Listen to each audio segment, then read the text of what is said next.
Puji Tuhan, Salam. Shalom. Ya, selamat hari Minggu, selamat kita beribadah, memuji dan memuliakan Tuhan.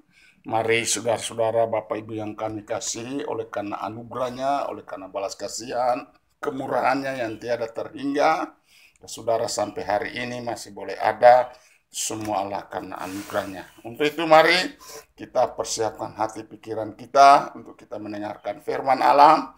Namun sebelum kita akan dengar firman Tuhan, mari kita bersama-sama bersepakat berdoa.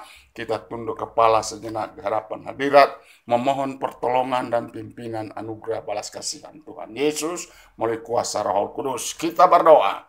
Segala puji dan syukur limpah terima kasih Bapa di surga, untuk kasih-Mu yang tiada terhingga. Hari ini kami boleh ada dan sebagaimana kami boleh ada. Biarlah kiranya Bapa Engkau memimpin acara Tuhan, pembacaan firman-Mu ini, urapi setiap kami sehingga kami boleh dapat Tuhan, untuk dapat menangkap sesuatu yang daripada-Mu, dan kami boleh dapat oleh kebenaran firman-Mu dalam kehidupan ini Bapa. Terima kasih Tuhan, kami serahkan Tuhan pembacaan firman-Mu, di dalam nama Yesus Kristus Tuhan Juru Selamat kami, haleluya, amin. Puji Tuhan, sekali lagi salam. Shalom. Kita bersuka cita, kita bergembira, karena Tuhan gitu baik. Katakan Tuhan baik. Tuhan baik. Ya, itu sebab mari karena kebaikan Tuhan, kita sama-sama akan merenungkan, yaitu apa yang menjadi kehendak Tuhan dalam kehidupan kita. Supaya kita boleh hidup di dalam kebenaran, berjalan dalam kebenaran, berkata-kata dalam kebenaran, berpikir dalam kebenaran, merenungkan firman Tuhan dalam kebenaran. Mari kita akan baca bersama-sama dalam kitab Wahyu pasal 12 ayat yang ke-1 sampai dengan ayat yang ke-6. Puji Tuhan, kita akan baca bersama-sama. Saya ayat 1, Bapak Ibu ayat 2 dan seterusnya. Kita akan bergantian membaca. Demikian firman Tuhan, saya akan baca. Perempuan dan naga. Maka tampaklah suatu tanda besar di langit. Seorang perempuan berselubungkan matahari dengan bulan di bawah kakinya dan 10 mahkota, 12 sebuah mahkota dari 12 bintang di atas kepalanya. Ia sedang mengandung, dalam keluhan dan penderitaannya hendak melahirkan. Ia berteriak kesakitan. Maka tampaklah suatu tanda yang lain di langit, dan lihatlah seekor naga merah, padam yang besar, berkepala 7 dan bertanduk 10, dan di atas kepalanya ada tertulis ada 7 mahkota. Dan ekornya menyeret sepertiga dari bintang-bintang di langit dan melemparkannya ke atas bumi. Dan naga itu berdiri di hadapan perempuan yang hendak melahirkan itu untuk menelan anaknya. Segera sesudah perempuan itu melahirkannya, maka ia melahirkan seorang anak laki-laki yang akan mengembalakan semua bangsa dengan gada besi. Tiba-tiba anaknya itu dirampas dan dibawa lari kepada Allah dan ke taktanya. perempuan itu lari ke padang gurun, di mana telah disediakan suatu tempat baginya oleh Allah, supaya ia dipelihara di situ 1260 hari lamanya. Amin. Puji Tuhan. Berbahagialah bagi setiap orang yang merenungkan firman Tuhan, dan saudara dia akan memperoleh kekuatan yang baru. Jadi pembacaan firman Tuhan ini adalah merupakan suatu gambaran, yaitu betapa dahsyat, yaitu kerjanya iblis, kuasa kegelapan pada akhir zaman. Ya, Alkitab ini semua berisikan kebenaran yang di dalam mengandung, yaitu makna atau pengertian. Jadi saudara-saudara dikasih oleh Tuhan, kalau dikatakan di situ di sana ada yaitu naga, ya banatang. Itu bicara tentang yaitu pemimpin-pemimpin dunia yang dirasuk oleh yaitu roh kerasukan, ya di kerakusan, bukan kerasukan, kerakusan kekuasaan, sehingga Bapak Ibu sudah dikasih oleh Tuhan kalau pada akhir zaman ini begitu banyak anak Tuhan yang hidup beribadah kepada Tuhan, tidak yaitu sudah dikasih oleh Tuhan dengan kebebasan.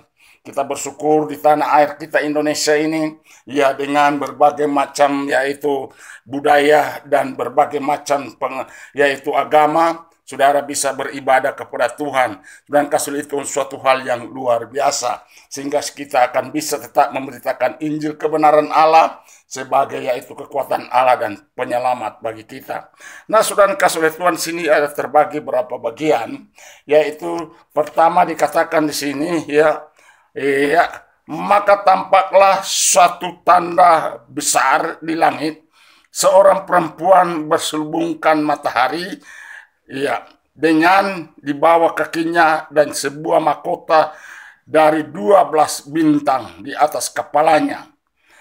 Ia sedang mengandung dan dalam keluhan dan penderitaan hendak melahirkan, yaitu berteriak kesakitan. Jadi perempuan ini tak lain tak bukan berbicara tentang gereja Tuhan. Ia mengandung, artinya sudah kasih Tuhan, gereja Tuhan yang harus mengandung anak laki-laki. Yaitu mengandung Yesus Kristus. Yesus Kristus itu adalah Allah Roh Kudus. Ketika Maryam mengandung Yesus dan Yesus lahir di bumi ini, dan Yesus menghadapi begitu banyak tantangan, pembantaian demi pembantaian terjadi di muka bumi ini. Tapi Yesus dirampas, artinya bahwa kalau pada akhir zaman ini Yesus dirampas dan dibawa di takhta Allah di surga sana sesudah disalibkan, tidak lagi dikuburkan tapi bangkit pada hari ketiga dan sudah kasih naik ke surga. Nah, pada akhir zaman ini, yaitu apa yang dikerjakan oleh Yesus di mukolong langit ini dan apa yang dialami itu tidak berbeda. Cuma perbedaannya kemungkinan agak beda-beda lain. Kalau Yesus mati dari kayu salib, kalau saudara dan saya harus mati melalui saudara-saudara kasih oleh Tuhan penderitaan bersama Yesus. Kita mengalami banyak penderitaan.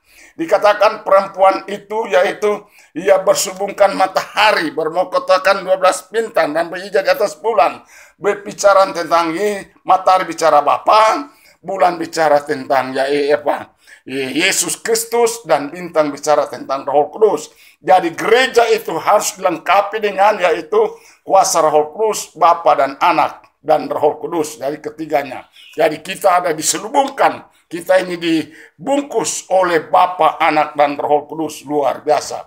Jadi Bapa bicara tentang matahari, bulan bicara tentang Yesus, bintang bicara tentang Roh Kudus. Nah, itu sebab saudara-saudara yang kasih oleh Tuhan, nah di tengah-tengah kita hidup di dalam persekutuan bersama Tuhan, di tengah-tengah kita menyembah Allah dalam roh dan kebenaran, maka iblis juga punya kerjaan. Pekerjaan iblis adalah, saudara kasih oleh Tuhan, Alkitab jelas mengatakan, yaitu membunuh, mencuri, membinasakan. Nah, yaitu mungkin saudara kasih oleh Tuhan, cara dia membunuh, yaitu cara dia membinasakan, cara dia mencuri, itu saudara kasih oleh Tuhan dengan cara-cara yaitu membunuh rohani kita, mencuri sukacita kita, membinasakan hidup saudara dan saya, agar supaya saudara dan saya tidak yaitu bisa sama-sama dengan yaitu Yesus Kristus di surga. Itu cara iblis. Nah, sekarang saudara ayat 4 dikatakan di sini, tolong dibacakan ayat 4 dikatakan bagaimana? Coba tolong baca. Iya. Ayat 4. Dan ekornya menyeret sepertiga dari bintang-bintang di langit dan melemparkannya ke atas bumi. Dan naga itu berdiri di hadapan perempuan yang hendak melahirkan itu untuk menelan anaknya segera sesudah perempuan itu melahirkan. Jadi kita lihat narikannya. Jadi kita lihat saudara kasih oleh Tuhan, ternyata di samping perempuan itu yang hidup di dalam penyembahan dalam roh dan kebenaran, di sana juga yaitu kuasa kegelapan, roh jahat, si pembunuh, si pembinasa itu, si pencuri itu, dia mengamat-amati keberadaan kita. Gerak-gerik anak-anak Tuhan diamati. Maka dikatakan di situ ekornya menyeret sepertiga bintang di langit. Jadi kalau kita lihat di dalam ayat yang ke-20 pasal pertama, bintang itu adalah bicara tentang yaitu anak-anak Tuhan. Coba tolong Wahyu pasal 1 ayat 20, coba undur ya. Kita lihat siapakah itu bintang itu. Dan rahasia ketujuh bintang yang telah kau lihat pada tangan kananku, dan ketujuh kaki dian emas itu, ketujuh bintang itu, ialah malaikat ketujuh jemaat, dan ketujuh kaki dian itu ialah ketujuh jemaat. Jadi saudara-saudara kasih Tuhan, bintang itu berbicara tentang yaitu bisa bicara Roh Kudus, juga bisa bicara tentang kita sebagai anak-anak Tuhan, sebagai anak-anak jemaat, anak-anak ya Tuhan, jemaat-jemaat yang diurapi oleh Tuhan, yang menyembah dalam roh dan kebenaran. Orang yang menyembah dalam roh dan kebenaran, iblis tidak senang, ya. Dia memakai yaitu namanya ekornya untuk menyeret sepertiga bintang di langit, ya. Jadi sekarang kita sudah tahu siapa itu perempuan. Perempuan itu adalah gereja Tuhan, bintang itu adalah jemaat. Jadi sama juga gereja Tuhan, bintang itu sama, kita juga adalah jemaat dan hidup di dalam persekutuan dengan Yesus Kristus melalui Bapa, Anak, dan Roh Kudus. Dan kemudian saudara-saudara yang kasih oleh Tuhan, perhatikan ya kinerjanya iblis, yaitu dia membunuh, membinasakan, dan mencuri. Nah, saudara-saudara yang kasih oleh Tuhan, kita itu Yesus sendiri telah berkata bahwa pencuri datang hanya mencuri, membunuh, dan membinasakan. Dan itu sebab saudara kasih oleh Tuhan, kita harus berjaga-jaga sampai yang kita kecurian sukacita kita, kecurian keselamatan kita. Kita harus berjaga-jaga jangan sampai kita mengalami kematian rohani. Kita jangan sampai berjaga-jaga supaya jangan sampai kita hidup di dalamnya itu kebinasaan. Artinya hidup orang yang dibinasakan oleh Tuhan adalah orang-orang yang hidup tidak percaya kepada Tuhan. Ya, amin. Itu sebab kita harus tetap berjaga-jaga. Nah, sekarang kita melihat siapakah ekor itu. Tolong dibaca Yesaya pasal 9 ayat 14. Cepat. Yesaya pasal 9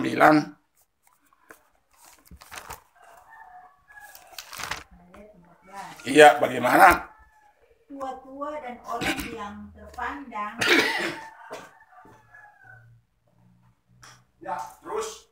Tua-tua dan orang yang terpandang itulah kepala, dan nabi yang mengajarkan dusta itulah ekor. Haleluya. Jadi kita sekarang kita melihat bahwa kinerjanya iblis, kinerjanya pekerjaan setan di udara ini, di dunia ini, sudah ternyata sudah kasih oleh Tuhan. Ekor itu bukan ekor naga, bukan ekor ular yang kita tahu, itu hanya sebagai suatu kiasan, suatu bayangan. Nah, ternyata ekor itu yang sebenarnya adalah orang-orang yang mengajarkan kebenaran juga. Ya, tua-tua itu adalah kepala. Haleluya. Dan ekornya itu adalah yaitu mereka yang mengajarkan dusta, bohong. Ya, itu sebab Yesus sendiri berkata dalam Lukas pasal 12 ayat pertama, berjaga-jagalah terhadap ragi orang Farisi. Haleluya. Kenapa ragi orang Farisi itu? Karena ragi orang Farisi itu penuh dengan kemunafikan. Nah, saudara-saudara, Bapak Ibu, jangan sampai kita terjebak di dalam suatu ajaran penuh dengan kemunafikan, penuh dengan kebohongan, penuh dengan akal-akalan, ya. Jadi saudara-saudara, itulah namanya ekor. Nah, itu sebab kita sebagai anak-anak Tuhan, kita harus membedakan mana itu kita hidup dalam beribadah, hidup bersama Tuhan, dan hidup dalam politik. Di dalam dunia politik itu penuh dengan segala sandiwara. Dunia politik itu penuh dengan segala politik yang, iya, ada politik yang sehat, apa ada yang politik yang tidak sehat. Kenapa disebut politik? Karena mempolitisari semua segala sesuatu itu diakal-akalin, ya. Teman bisa jadi lawan, lawan bisa jadi teman.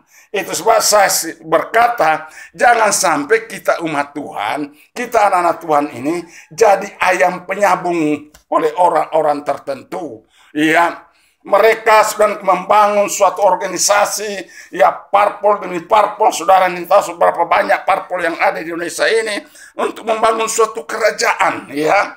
Ya sehingga umat Tuhan, rakyat itu sudah menjadi yaitu objek untuk mereka, yaitu bernari-nari, bersenang-senang atas penderitaan rakyat. Ya, janji-janji sudah dikasih oleh Tuhan. Ya, apabila menang, maka saudara rakyat senang. Mana rakyat senang? Bukan mana rakyat senang, rakyat susah. Haleluya. Ya, itu sebab saudara sudah dikasih oleh Tuhan. Jangan sampai sekali lagi kita akan menjadi yaitu ayam penyabung. Ya, haleluya. Mereka berkoalisi di atas, saudara dan saya, karena beda warna, kuning, merah, putih, biru, dan sebagainya. Saudara berkelahi, ada suami istri berkelahi gara-gara hanya beda warna, ada saudara berkelahi hanya gara-gara beda warna. Nah, saudara, ini dibodohin. Hilang ekor yang menyeret anak-anak Tuhan dalam suatu ajaran-ajaran yang menyesatkan, yaitu membuat saudara dan saya jauh daripada hadirat Tuhan.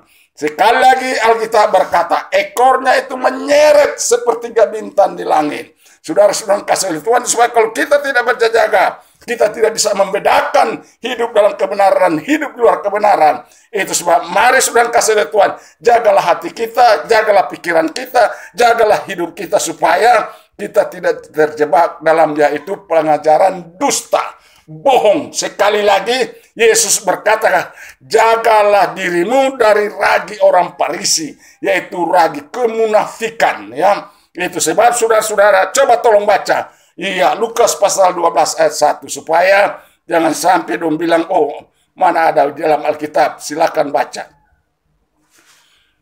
Di situ ada kalimat munafik. Lukas berapa? 12.